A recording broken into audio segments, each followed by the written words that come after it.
first question from Digital SAT Test 3 Module 1.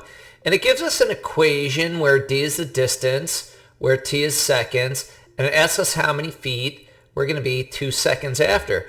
So in writing the equation, d equals 30, in place of t, put the 2, because 2 is your number of seconds and t represents seconds, and you get your answer, which is 60. To see the full-length video, check us out on YouTube.